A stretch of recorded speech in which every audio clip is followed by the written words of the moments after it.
What's up, guys? Dom Kirby here. Today we're going to look at something that I hope will help a lot of you guys out. If you're new to Microsoft Teams, you might be getting just too many notifications.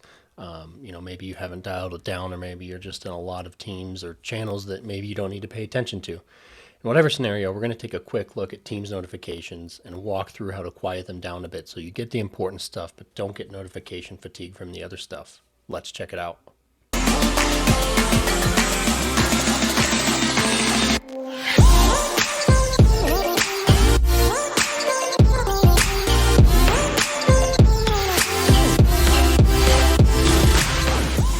All right, so I'm in Microsoft Teams here. I happen to be using the web app. Of course, I would say for day-to-day, the desktop app is going to be your best bet. But we're going to click the ellipses up here next to our picture, come to settings, and then come to notifications first. So you'll see I've kind of dialed mine down some.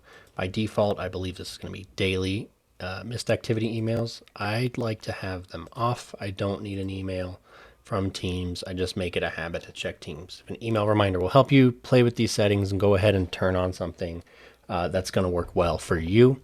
Now we can come down to Teams and channels. All activity is probably not what you want. There's a decent chance you're in a channel or team you don't really need to be in. So be mindful of this. I very rarely recommend someone use the settings. You can do mentions and replies. So if someone tags you or if someone replies to your thread, then you'll get a notification.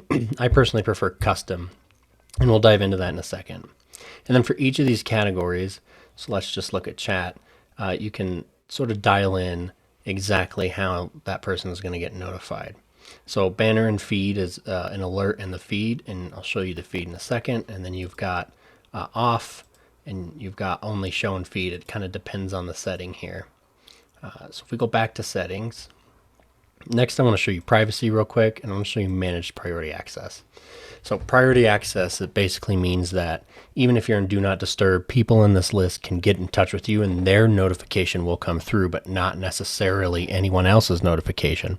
So that's an important thing to pay attention to as you're working through this. Now, keep in mind, you might be presenting something and some confidential message comes up. So I personally don't have anyone in priority access. I just make it a habit to check Teams after I present or come out of focus time or what have you. All right, so I'm going to close out of settings and show you one more thing. So I'm going to look at this general channel and this project team, and you'll see I got channel notifications. So I can choose a particular channel and say, I don't want any notifications unless I get a reply or a mention, which is a good one. It's great if you don't need to pay attention to everything happening. All activity, so everything that happens in this specific channel as far as conversations, and then custom. If we click custom, we'll give it a second to load here. So I can choose to be notified about all new posts in a different way. And then channel mentions. So if someone actually mentions the channel, so basically if I start a conversation and I @ channel, then I'll get that notification. So that's about it. And I hope this will help you sort of dial down the notification madness that can happen with default team settings. Have it present what's important to you, and then whatever isn't important or doesn't need to be read right away, you can always go and proactively check without getting a ding. I hope this helps. See you on the next one.